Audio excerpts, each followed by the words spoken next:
Now, I'm not a big fan of sowing seeds, although, I try and make the best of it, but I really love planting out. And today I'm planting out but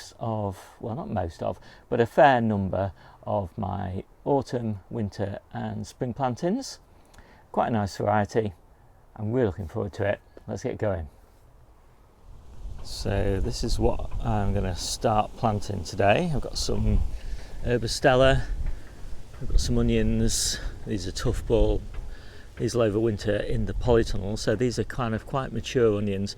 They're probably going to be too big overwintering, and when they're too big they go to seed. I'm not really worried about that. I'm kind of doing that intentionally.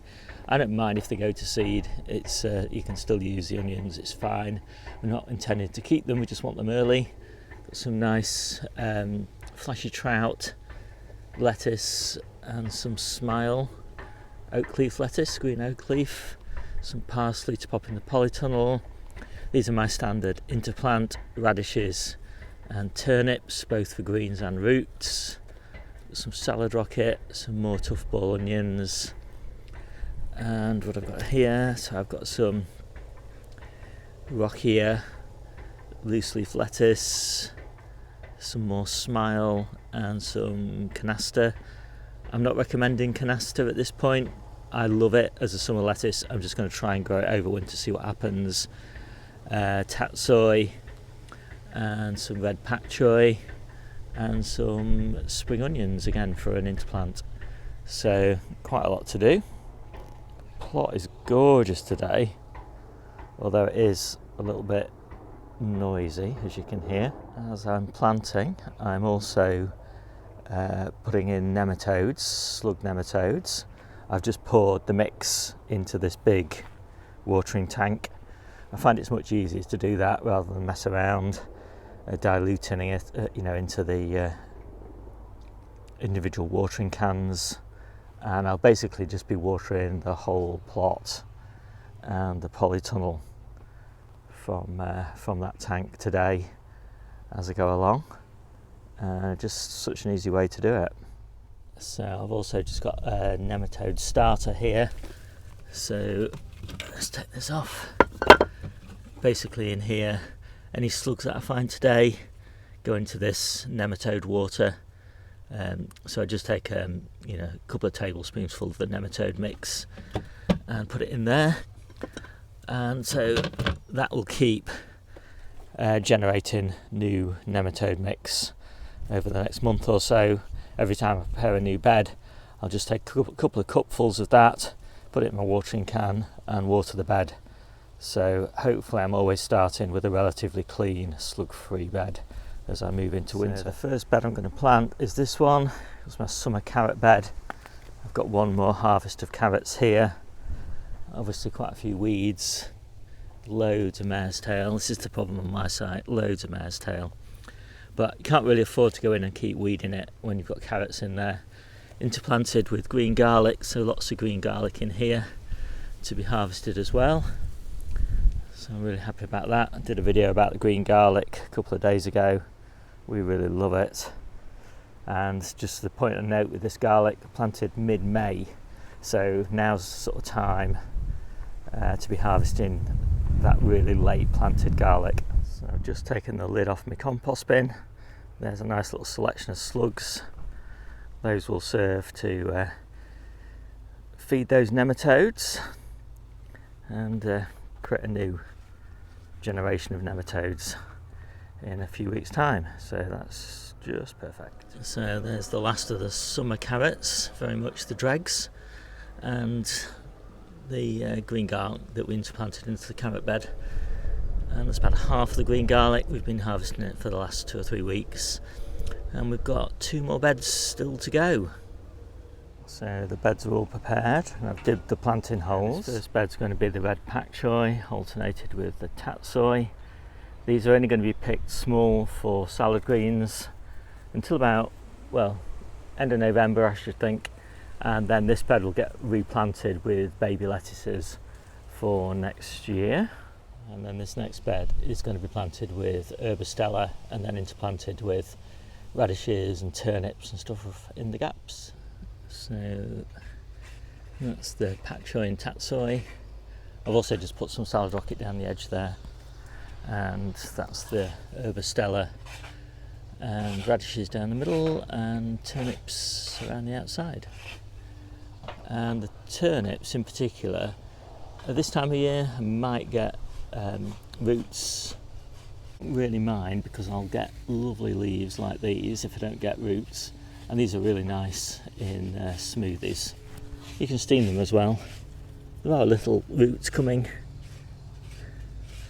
but yeah, multi-purpose crop. We love multi-purpose crops. And then because these haven't been hardened off and we've got a lot of high winds coming, I just pop this little coral frame top on just to give them a little bit of shelter for the worst of the weather. And then I'll probably take this top off because I'll need it somewhere else fairly soon. Next up is flashy trout, and that was going to be interplanted with spring onions. So this bed's going to be canasta and risi, and yeah, I'm not very confident about this bed, and so we'll see how this bed goes.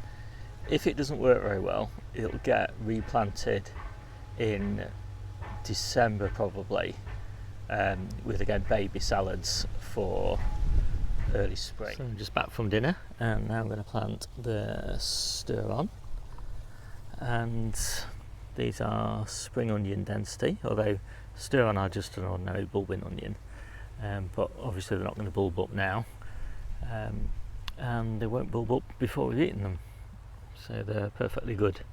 In fact, really lovely spring onion, salad onion, scallion, whatever you want to call them. And so that's what we end up with. Of all the interplants that I do, this is my favourite, lettuce with spring onions. Hopefully these will pick up a bit. They're a bit wangy at the moment, but I will snip them off if I need to, but I'm pretty sure they'll be fine. And yeah, I'm really looking forward to these. It's important at this time to start getting my late autumn and winter lettuces in the ground, because the ones at home, the summer lettuces, are just starting to rise a little bit to seed, some of them, so they've only got 2 or 3 weeks left, and hopefully this bed will be ready then. So yesterday I cleared potatoes out of this bed, and they'd only been in the ground for 60 days. I started them in pots to reduce the time in the ground, and we got a pretty good crop, but I don't actually need this bed now until late October, November time, which is when I'm going to plant overwintered carrots. You've got to plant them late, otherwise they'll just run to seed straight away in the spring. And so basically all you're doing is you're just trying to get them germinated and then keep them alive over winter, so that they get 3 or 4 weeks head start in spring. Anyway, that means I've got a short window, 2 months, near enough, to crop some lettuces out of this bed. So I'm just going to plant some of those spare plants, and I planted these very sparsely just because they're spares, so I put them in at half density, and that means I can put plenty of radishes and turnips in this bed as well. There's no point in putting spring onions in here because they won't mature quickly enough, but radishes and turnips stand a chance at this time of year. So I've cleared the first of my polytunnel pepper beds and just planted those few parsley in there. This one will probably be the next to clear because it looks like a pretty good harvest of those chili peppers, and they're almost all ready, which is nice. And so I've also cleared all of the peppers out the front here, and so that's a lot tidier now. And I've started, as you can probably see, rehydrating these beds because I'll be planting them soon with salads and spinach and things like that, and I just want them well rehydrated. And I've just put down a little bit of fertiliser, just some bloodfish and bone. I'm not going to top this bed with compost. I'm going to do that in spring, just before I plant the tomatoes and the cucumbers. Still got quite a nice crop of cucumbers coming. And I've still got a lot of tomatoes to harvest, but they're coming on really nicely. There's a few greens still, but not too bad. Still plenty to eat. And my polytunnel French beans are doing fantastic. I'll pop up actually how old these French bean plants are, but they are not very old. I've been very pleased with the speed of them. Although I do have runner beans outside, I don't have many French beans, so it's still nice to have them. Although they are a little bit earlier than I was expecting. But this second plant, or batch of plants that was planted, or sown rather, just a couple of weeks after, this is going a bit slower, which is good because I really want these beans in October time. So I've brought my few carrots that I've got in containers into the polytunnel now. I just pop them on the trestle table for now. And I've got 3 of these containers. And really these are just for kind of March and April. Just when, you know, the ones in the ground we've run out of, and we've not quite got our new crop ready from our October and November sowings. So they're pretty useful, just have a few in containers just to see us through. So I'm all done for the day. I hope you enjoyed this quick video. My name's Steve, this is the Seaside Allotment channel, and I'll see you soon.